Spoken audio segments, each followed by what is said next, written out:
Audio Pak, cek. Masuk nggak Pak? Tes satu dulu ya. Cek satu. Masuk. Masuk nggak? Masuk. Satu satu. Agak kenceng aja Pak. Ada yang ngabur ya. Ya, aman ya Kang?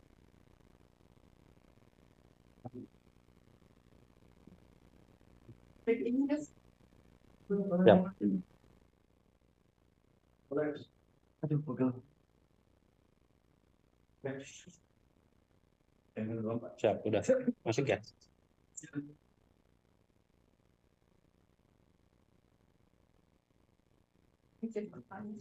Ya.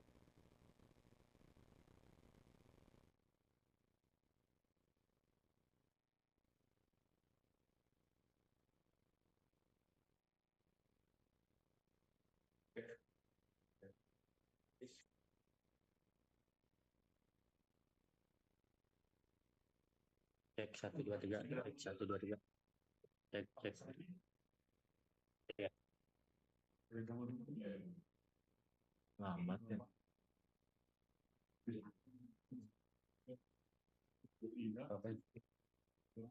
Udah aman. Nanti.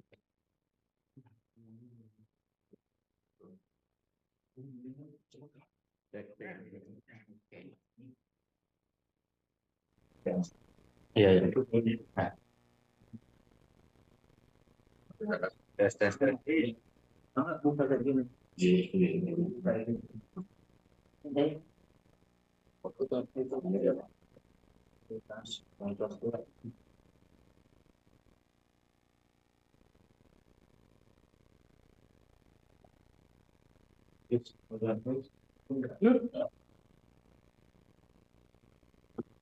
Ya.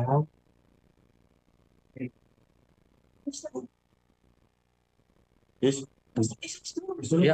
Ya, ya, Siap gitu kayak Ya. ya. Kang mau mulai nih Kang. Assalamualaikum warahmatullahi wabarakatuh.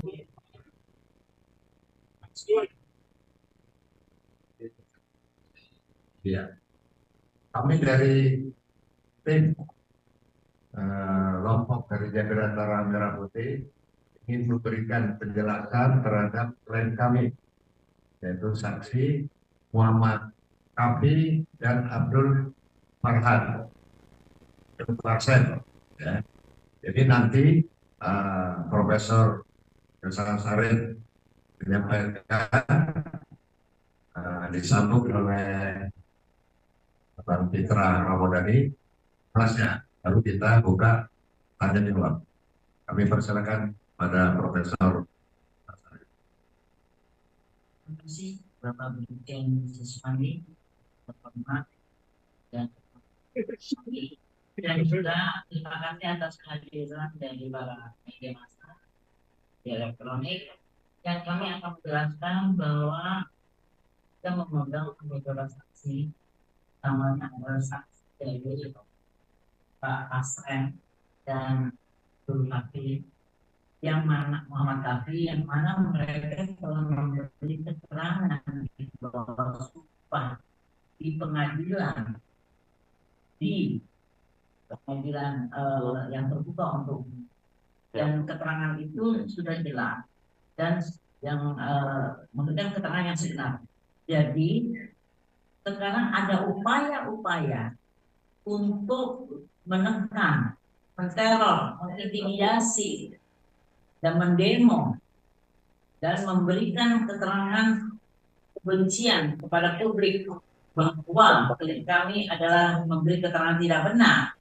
Padahal segala upaya hukum itu sudah dilakukan oleh para terpidana ini, yaitu dari pra peradilan, kemudian pengadilan tingkat pertama, banding, kasasi, dan juga gerasi. Kalau mereka mempunyai keterangan baru atau novum, upaya mereka hanya satu, adalah mengajukan PK. Tetapi tidak perlu membuka-buka BAP lagi. Berarti kalau membuka BAP lagi, berarti kuasa hukumnya tidak mengerti KUHP, tidak sebagai lawyer yang mengerti KUHP yang tidak profesional. KUHP itu BAP itu sudah diuji di pengadilan, di pra-peradilan. Nanti secara detail akan dijelaskan oleh rekan saya Putra. Jadi nggak perlu lagi bicara BAP, apalagi sudah berhasil ada pengertian kalau berhasil itu mengakui kesalahannya di hukum supaya bisa dikurangi hukumannya. Tapi kan nyatanya ditolak. Jadi satu-satunya berusaha lah mengajukan PK dengan cara menemukan barang bukti, fakta baru yang menolak seluruh keputusan. Jadi kita bicara keputusan aja yang telah mempunyai kekuatan hukum tetap. Dan saya memperingati dengan keras ya kepada pihak-pihak yang mengintimidasi, mempengaruhi ataupun mendemo dan segala rupa dengan segala cara yang tidak halal untuk supaya klien-klien saya ini memberikan keterangan yang bertentangan dengan yang pemberian keterangannya di bawah sumpah. Untuk itu saya peringati juga, jangan dibawa kasus ini masuk ke ranah politik. Dan kami akan melakukan upaya hukum setelah memperingati ini. Kami akan melakukan upaya hukum pidana dan tentu menjadi kerugian mereka tidak bisa mencalon karena surat keterangannya kelakuan baiknya kami sudah melakukan secara pidana. Jadi saya peringati dengan keras orang-orang yang melakukan intimidasi pada klien kami, yang memberikan keterangan dengan benar. Ya, saya peringati ya. Jangan coba-coba bansos untuk cari dapat suara dengan cara-cara yang tidak halal. Saya dibully nggak apa-apa, itu mah biasa, risiko dari pekerjaan. Tapi yang mau nyalon bahaya ya. Itu aja saya peringati. Terima kasih. Terima kasih, Profesor. Jadi kita ini kompres baru yang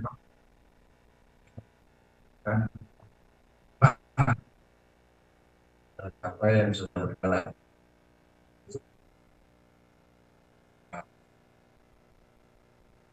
Terima kasih Pak Jenderal.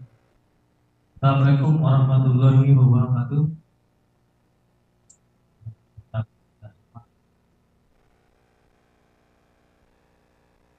Yang saya hormati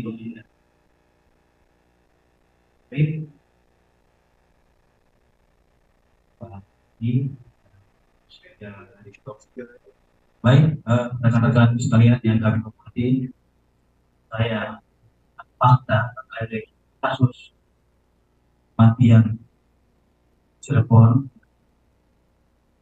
tidak wajar. Sebelumnya ini amat dari Bayangkara pada usia Republik Indonesia. Semoga optimis dan presisi. Saudara-saudara sekalian yang kami hormati, bahwasanya kami telah resmi menerima surat kuasa dari Ahmad Datul Kahfi. Pertama itu anak Pasren. Yang kedua, kita juga sudah menerima surat kuasa dari Pak Abu Pasren langsung. Pada intinya Jakarta Merah Putih langsung melakukan koordinasi, melakukan konsultasi, dan melakukan wawancara pada calon klien. Jadi penentuannya itu dulu sebelum kita pegang pasien dan konsultasi. Setelah kita wawancara, ternyata Abdul Pasren dan Ahmad Datul Kahfi konsisten pada keterangannya dan tidak berubah-ubah sesuai dengan apa yang ia alami, ia rasakan, dan ia lihat sendiri. Dan keterangan itu telah ia berikan di muka persidangan Pengadilan Negeri Cirebon yang di bawah sumpah. Setelah kita lakukan wawancara, ada 3 hari lamanya, sehingga kami memutuskan untuk memberikan bantuan hukum kepada Bapak Datul Kafi dan Abdul Basren, mengingat dengan pertimbangan banyaknya intimidasi. Ya, sebelum kita pegang ini, banyak sekali intimidasi yang dialami oleh Abdul Basren beserta dengan keluarga, yang dibuktikan dengan adanya aksi unjuk rasa pada malam hari. Ini saya perlihatkan kepada rekan-rekan sekalian. Apakah unjuk rasa dilakukan pada malam hari itu adalah hal yang wajar? Pak, cari ya di malam hari. Bagaimana orang bisa tenang ya kalau terus-terusan seperti ini? Mati HP-nya, ayo.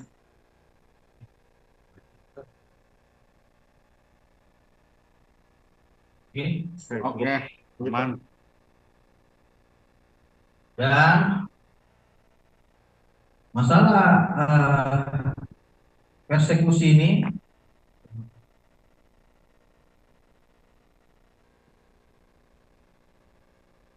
Apa itu, Pak? Demo juga dah. Oh iya. oke, Oke. malam hari loh. Oke. Apakah perbuatan seperti ini adalah warga negara yang baik dan warga negara yang taat hukum? Unjuk rasa di malam hari itu. Kalau memang mau unjuk rasa ataupun mau demo, silakan sesuai dengan ketentuan hukum, koordinasi dengan Polres, minta surat izin atau pemberitahuan. Ini saya lihat sangat aneh sekali. Biasanya orang itu kalau mau demo itu ke pemerintahan, ini malah demo kepada warga juga. Kita ini mau unjuk rasa atau mau anarkis atau mau sengaja buat keributan, karena perbuatan ini terjadi di malam hari sesuai dengan informasi dan bukti yang kami peroleh. Artinya apa? Kita sebagai warga negara yang taat semestinya harus menghormati proses hukum ataupun undang-undang yang mengatur terkait dengan hal-hal yang ingin mereka laksanakan sesuai konstitusional. Pendapat kami dari catatan merah putih bahwasanya tindakan pada malam hari dengan membentangkan poster dan membuat cari RT Basren itu adalah perbuatan persekusi dan itu adalah intimidasi, sehingga klien kami membuat pribadinya merasa ketakutan dan tidak nyaman. Jadi saya luruskan di sini, bukan berarti klien kami ini melarikan diri, tidak. Bukan dia menghilang, tidak. Karena dia ingin suasana yang aman, nyaman dari perilaku intimidasi, perbuatan bully, ancaman dan lain-lain. Siapa yang bisa menjamin kalau Pak RT tinggal di rumahnya itu keselamatannya terjamin? Siapa yang bisa menjamin? Kondisi seperti tadi yang saya perlihatkan. Belum lagi di berbagai media sosial adanya sifat-sifat yang mengarah kepada ujaran kebencian terhadap beliau. Seperti ini contohnya.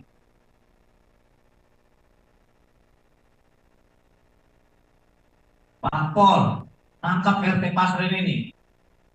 Ini kan sama seperti menggiring opini, seolah-olah dia ini adalah pelaku kejahatan. Banyak.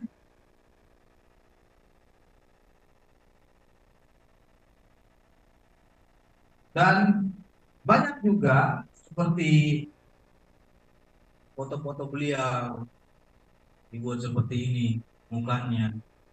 Itu merupakan bentuk pencemaran nama baik terhadap beliau. kita bertanya kepada diri kita, apabila terjadi pada diri kita seperti itu, apakah kita merasa aman? Tentunya tidak. Dia butuh tempat yang aman, yang nyaman, dan tidak ada gangguan-gangguan dari pihak manapun. Di situ kita luruskan. Itu kita luruskan dulu.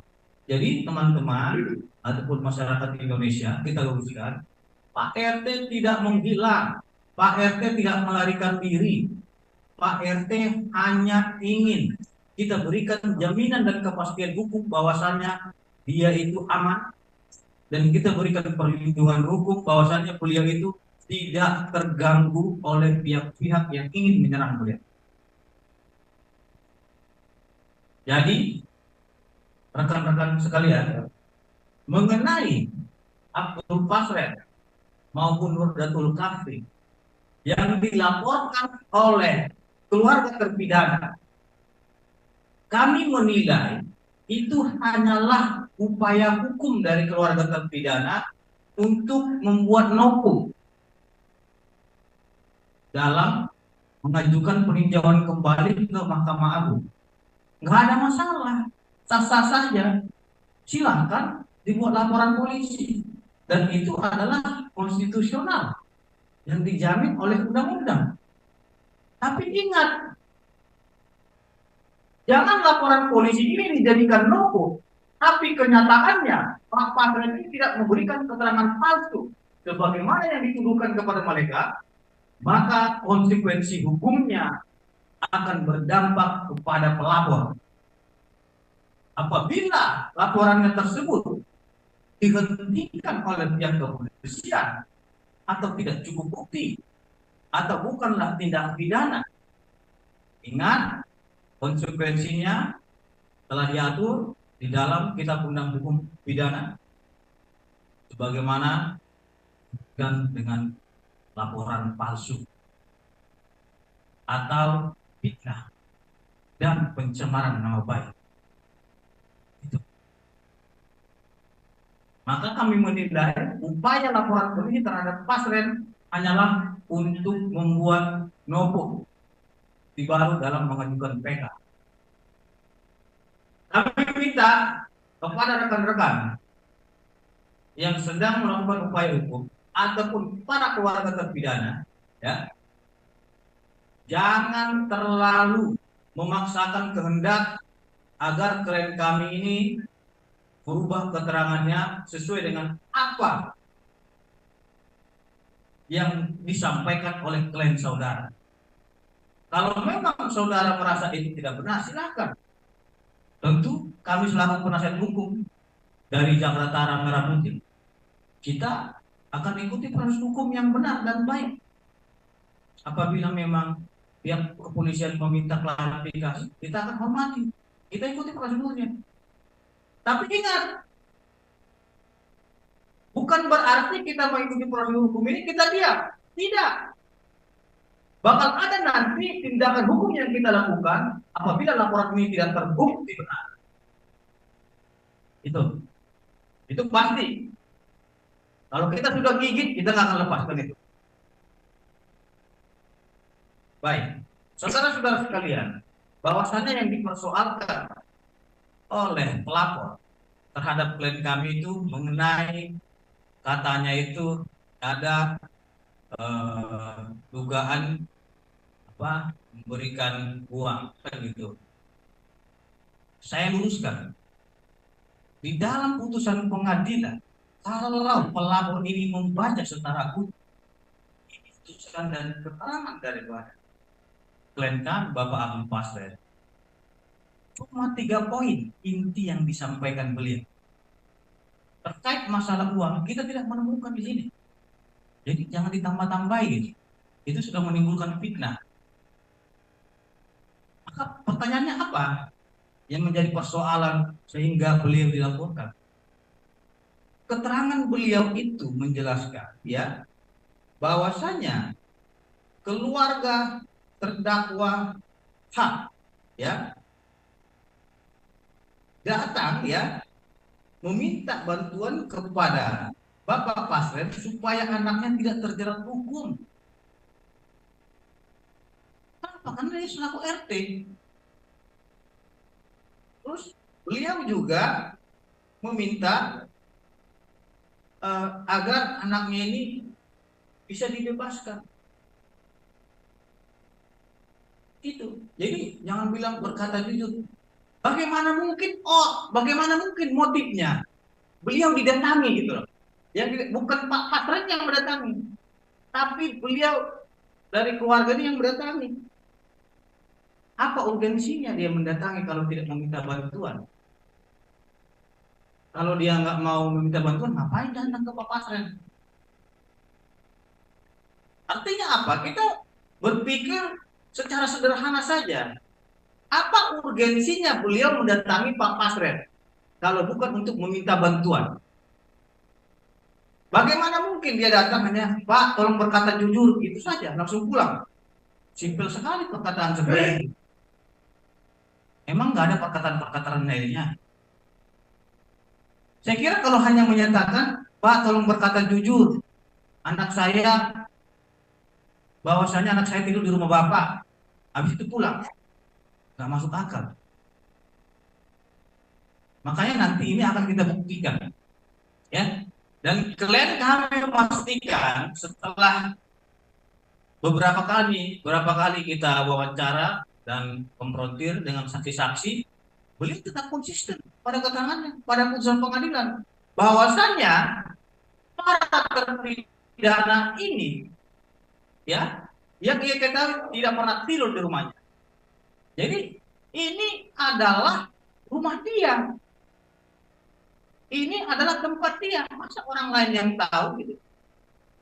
Jadi orang lain itu emang tidur di dalam rumahnya itu sehingga dia video sambil ngorok gitu, difotoin tidur dari sini. Ini mana mungkin? Orang dia di rumahnya di situ, anaknya di situ, gitu. Jadi kalau berbicara saksi, kita juga punya saksi. Dan ini semua nantinya akan kita sampaikan, ya, di pihak kepolisian apabila memang diperlukan untuk dimintai keterangan. Karena kita adalah warga negara yang baik. Terus yang kedua, bahwasanya 5 terpidana, saya luruskan, 5 terpidana atas nama Eko Ramadhani, Eka Sandi, Supriyanto, Adi Saputra, Jaya, melalui kuasa hukumnya telah mengajukan pra-peradilan dan sudah diputus oleh pengadilan. Ini selama ini belum pernah dibongkar. Ini kita bongkar putusan pengadilannya. Pada tanggal 4 Januari 2017, nomor perkaranya nomor 1 Bidpra 2017 PN Cirebon. Ya. Artinya apa? Artinya perkara tersebut telah diuji syarat formilnya, keabsahannya, mulai dari proses penangkapan, penetapan tersangka dan lain-lainnya. Ini sudah diuji pra-peradilannya. Di pra-peradilan ini mereka kalah. Ini yang saya sampaikan karena selama ini belum ada yang mengungkapkan pra-peradilan ini. Ini mereka kalah. Jadi kita bilang ini kita nggak percaya putusan nomor 1. Nanti rekan-rekan bisa mempertanyakan langsung ke Humas Pengadilan Negeri Cirebon. Itu. Artinya apa? Proses hukum ini yang di 2016 itu mereka telah melakukan pengujian dengan adanya putusan pra-peradilan. Akan tetapi putusan pra-peradilan itu tidak menerima pra-peradilan mereka. Yang mereka gugat itu adalah Kepolisian Republik Indonesia dan Kejaksaan Agung Republik Indonesia, CQ, Kejaksaan Tinggi, Kejaksaan Negeri Cirebon. Ini bisa mungkin di screenshot.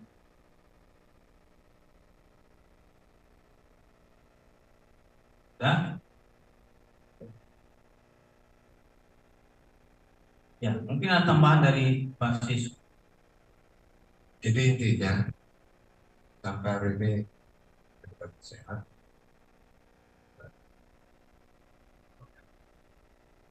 Buktinya sehat. Ya.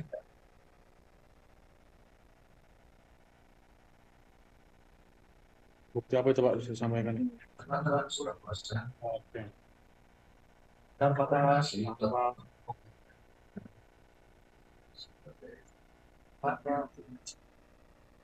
sini Pak Sis. Tengah, kiri, kanan. Kiri Pak. Kiri Pak. Tahan. Kiri lagi Pak. Kiri lagi Pak. Pak sini. Ini Pak, tahan Pak. Sebaliknya. Tahan, Pak. 2 menit, Pak. 2 menit, Pak. Tahan.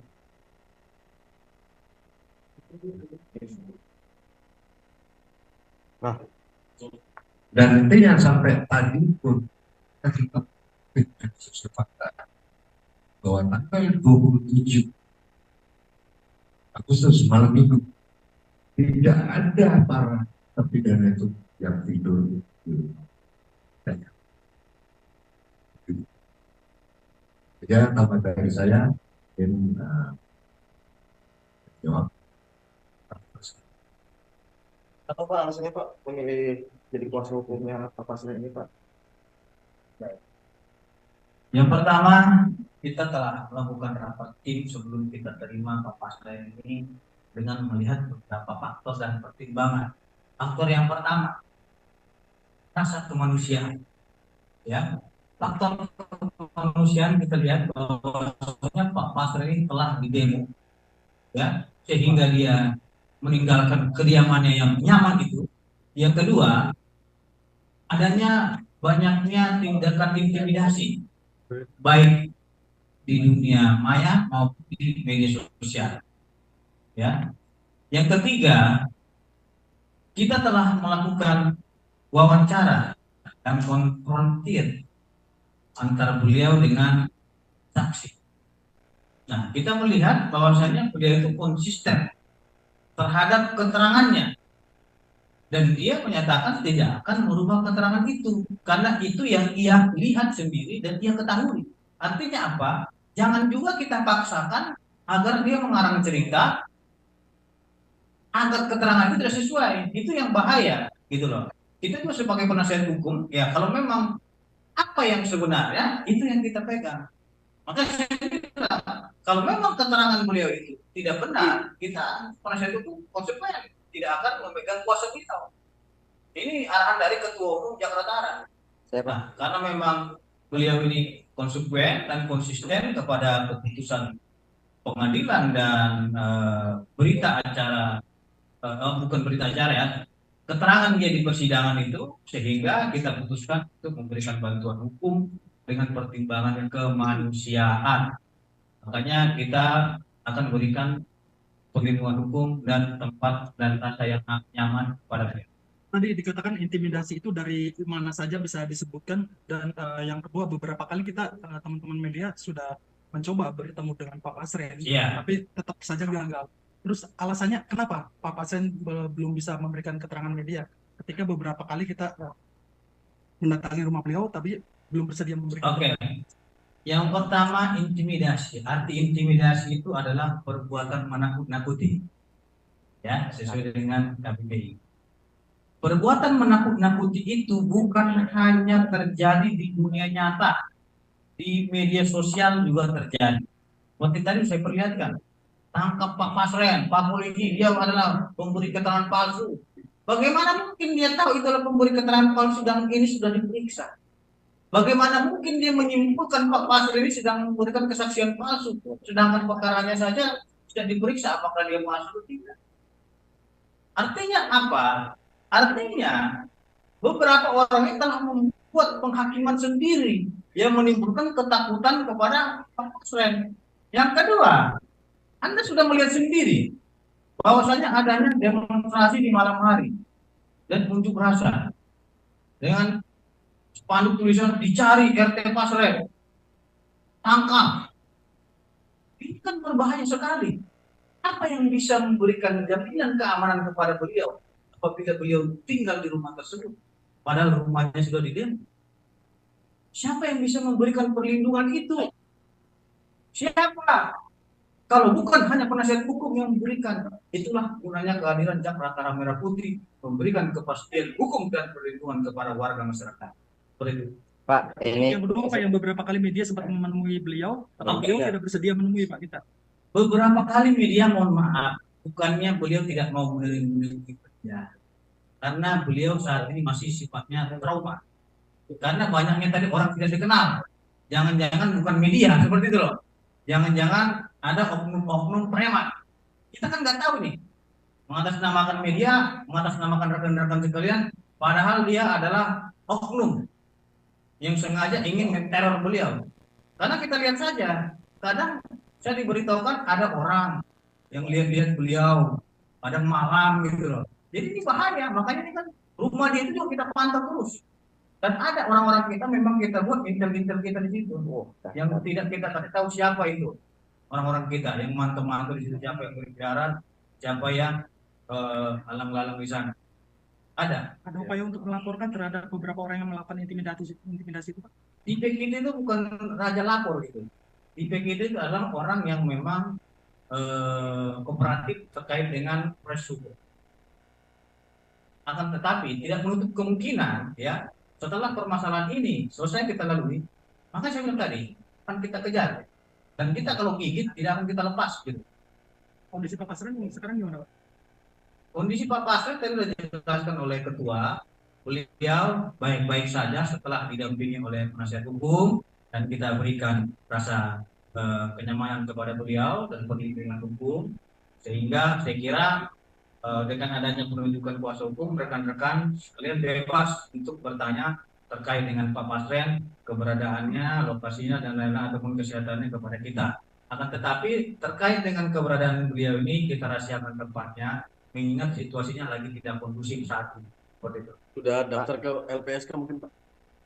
Itu rahasia, karena kita ini sifatnya silent fighter, ya. Artinya apa? Kita ini diam-diam, tapi kita sudah bertarung di mana-mana. Dan semua itu tidak perlu harus kita sampaikan seperti yang lain-lain, sedikit-sedikit konferensi pers, kuat-kuat, bla bla bla bla bla bla. Kita nggak butuh itu, karena memang ini pro justisi ya, kita hormati proses hukum demi keadilan untuk menghormati due process of law. Pak, mau memastikan sebetulnya pada tanggal 27 Agustus 2016 Pak RT Pasren itu tidur di mana, Pak? Oke, sudah jelas tadi beliau itu tidur di rumahnya, ya. Dia tidak melihat adanya para terpidana, anaknya juga ada di situ, dan ada lagi saksi-saksi nama-namanya kita rahasiakan namanya agar tidak terjadi intimidasi kepada saksi-saksi ini. Oke, tidur di rumahnya ya Pak. Di rumah yang mana Pak? Ya, artinya di dalam putusan ini beliau itu tidur di rumahnya. Di rumah yang mana Pak? Ya, nanti ya akan kita jelaskan lagi lebih detailnya di sesi berikutnya. Kalau saya sampaikan semuanya nanti kan bisa nggak seru lagi nih. Bukti-bukti nih kan gitu. Ini kan untuk memastikan, ini kan untuk penjelasan. Ini kan kita butuh penjelasan. Ini butuh kejelasan juga Pak gitu. Di mana letak RT Pasren itu tidurnya Pak? Karena rumah itu nanti karena ini sedang proses hukum. Enggak, ini memastikan bahwa Pak RT Pasren itu apakah memang tidur di rumahnya, terus kemudian di rumah bangunan yang mana? Salah satunya di rumah yang di unjuk rasa itu. Yang Ada berapa? Ada ciri-cirinya Pak? Iya, ciri-cirinya. Jadi teman-teman, saya belum menyampaikan semuanya ini karena sedang proses hukum. Jadi nanti setelah selesai beliau ya proses hukum, baik yang di Polda Jawa Barat ya ataupun di Mabes Polri akan kita paparkan. Karena kami tidak menginginkan mendahului proses penyidikan yang sedang berlangsung. Artinya kita masih menghormati pihak kepolisian dan penyidik yang menyidik kasus itu. Apakah bisa memastikan? Ini tidak menjelaskan secara detail dari pihak kuasa hukum Pak. Yang mana tidak? Iya, Pak RT Pasren sudah menjelaskan secara detailnya dia tidur di mana, di mana Kalau apa. kita jelaskan secara detail semuanya itu, artinya berarti kan kita tidak menghargai penyidik yang sedang melakukan penyidikan. Penyidik untuk soal Baik soal terkait dengan obstruction of justice ya, maupun terkait dengan laporan polisi terhadap beliau. Kalau dalam Jadi apa yang kita sampaikan itu untuk materi media dulu. Jadi untuk materi penyidikan itu kita rahasiakan karena sifatnya justitia. Karena ini nanti akan berpotensi buruk terhadap klien kami. Makanya hal-hal yang perlu disampaikan kita sampaikan dulu saja. penandatanganan kuasa sebetulnya di tanggal berapa ya Pak? Kalau penandatangan kuasa itu di tanggal 25 bulan yang lalu. Pak, baru beberapa hari yang lalu kalau anak dari Pak Pasren Ya. sempat ditangkap juga Pak dengan 8 terdakwa lainnya. Ditangkap Iya. Yang ditangkap itu bagaimana gitu? Enggak, pada 2016 Ikut di bawah. Diperiksa, Di bawah. iya, diperiksa semua ada 8 apa yang diperiksa, ada jadi yang banyak juga yang karena sudah diperiksa nggak terbukti dikeluarkan. Sebagai kuasa tapi hukum dari seperti aniaya ya Pak. Yang mana? Infonya anaknya Pak Pasien juga. Kafi juga. Penyidik saya kira baik-baik aja. Oh baik saja. Ya, nggak ada proses tekanan kemudian diperiksa dia menjelaskan keterangan. apa? Misalnya Oke. dilepas gimana?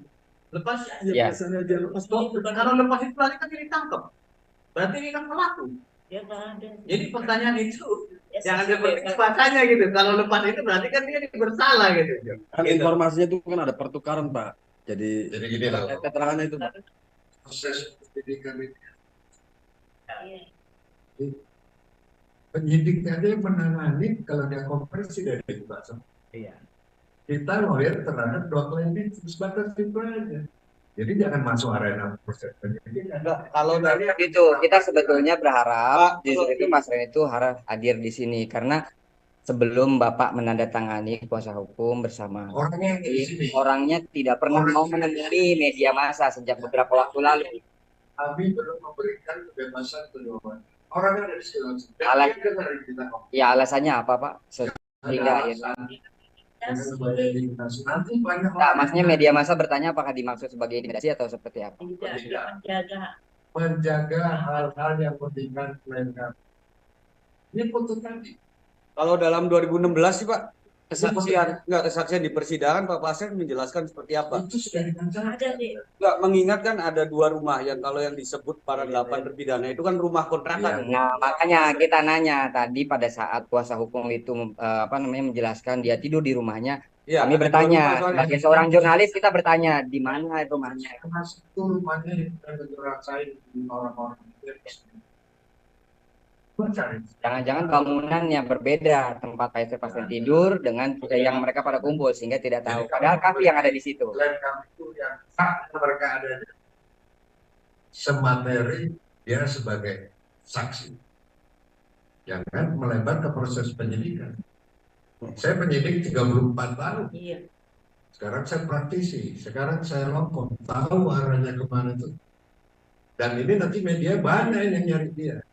Orang yang nontonnya akan nyari. Oh, Pasren ada di Cirebon. Oh, Pasren pasti dicari. Itu yang kita tidak inginkan. Intimidasi. Kalau masalah proses kok tanya ke kita, masalah keamanan dia, keselamatan dia tanya kepada polisi. Karena kita koordinasi keamanan dia juga. Pak, kalau misalnya ini dari tadi bicaranya pasren ya, saya pengen tahu Pak BAP tentang Kafi itu gimana Pak? Untuk BAP ya, keterangan saksi. Keterangan saksi di bawah sumpah. BAP sudah nggak laku lagi. Keterangan saksi di bawah sumpah. Tunggu ya, saya perlu jelaskan para lawyer-lawyer yang baru belajar, yang tidak membaca pun. BAP itu adalah bukan barang bukti yang hanya mengantar untuk di persidangan. Jadi yang mau sedangkan sekarang sudah putusan yang mempunyai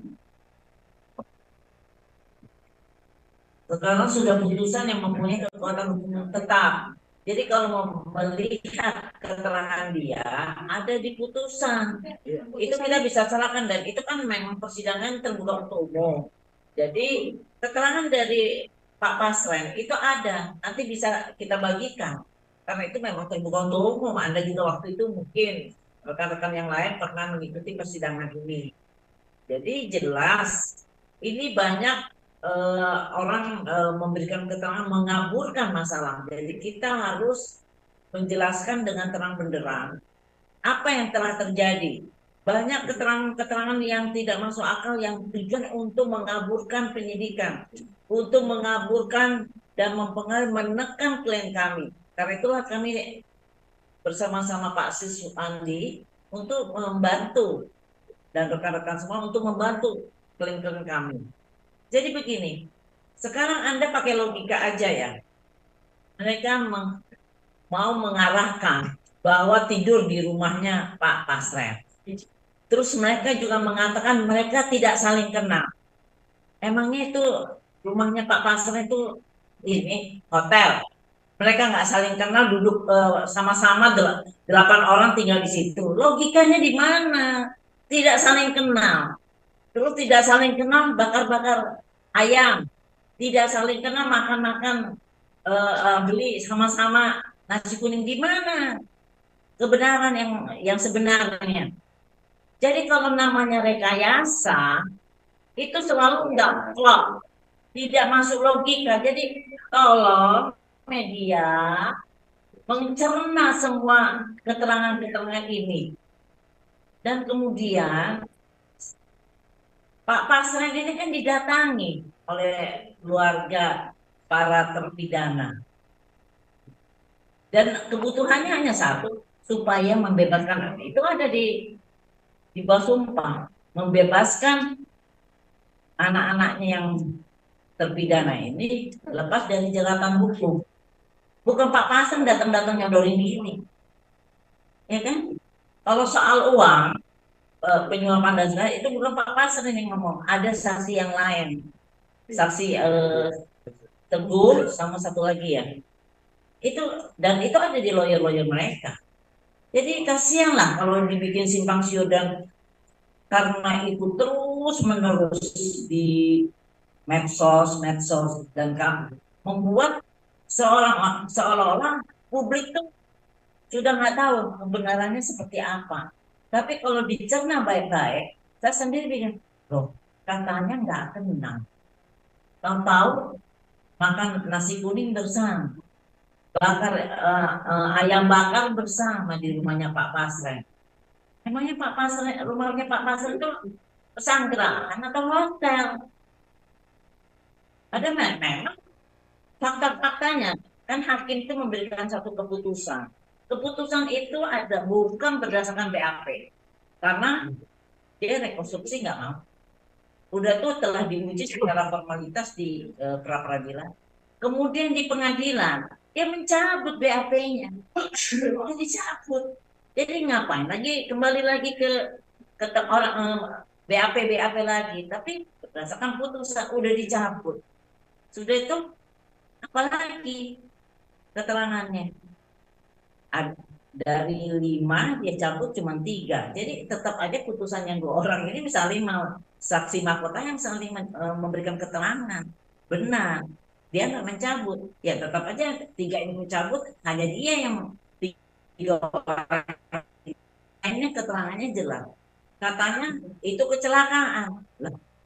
Kecelakaan kan dari visum otopsi itu kan jelas. Kemudian dari saksi yang lain menjelaskan, melihat sendiri waktu lewat itu tawuran, ada orang yang dikeroyok, ribut, yang akhirnya tergeletak meninggal. Jadi sebetulnya jangan hanya memfokuskan satu keterangan yang tidak benar, ya. Boleh bertanya Bu, itu tadi yang yang Ibu maksud tidak saling kenal tuh ke siapa itu Bu? Yang Ibu maksud tidak saling kenal Ya itu? keterangan mereka kan.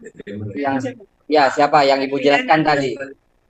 Antar terpidana atau seperti apa? Tidak saling kenal. Kalau dari fakta persidangan cuma satu yang kenal itu Bu dengan rivalnya. Jadi kok Sementara saling tidak mengenal, bagaimana tidur di rumah orang jadi satu, saling tidak mengenal. itu teman itu juga mereka kenal sama Hadapi sebetulnya. Tadi saya Ya kan Bapak sama Ibu kan menjelaskan tadi. Kita bertanya sebetulnya. BAP itu mau 100 kali bisa dicabut. Tapi kalau sudah keterangan di pengadilan, disumpah, tidak bisa dicabut. Jadi jangan bikin opini-opini yang lain. Cara saya itu aja, jangan berkembang. Nanti sesi kedua. Ya. Keterangannya Oh, jangan kita keliru. ini yang berkembang tuh Mas Kafi. Jangan Kebenaran gitu Pak. yang benar itu dari Tuhan. Yang benar itu putusan pengadilan. Sudah diuji pra peradilan ditolak. Kok nggak percaya? Kemarin kan sempat jadi tim ada tim pencari fakta independen ya. Nah, itu prioritas itu. Nanti Bapak. Tapi orang-orangnya sama ya Pak, antara tim Pasren sama tim pencari fakta independen ini. Bisa jelaskan Pak soal ini Pak? Boleh nggak tim independen ini jadi kuasa hukum? Apa itu independen di kata di situ Pak? Kalimat kata independen itu. Independen itu sudah turun ke semua. Tapi juga di ST Pasrin juga menjadi kuasa hukumnya. Ya, udah ya. Biar ada next berikutnya, kalau semuanya nanti nggak ada pertanyaan lagi kan gitu. Pak. Supaya penyidik.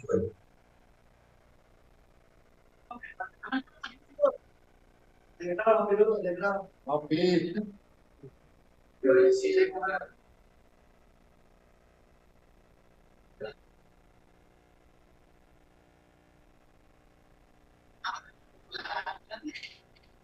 Ini makan berita dulu. Semuanya nanti nanya-nanya lagi.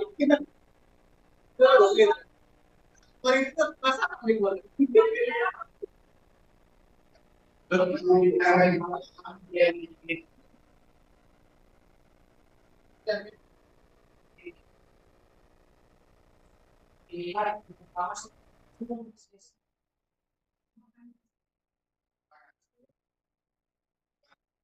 Memang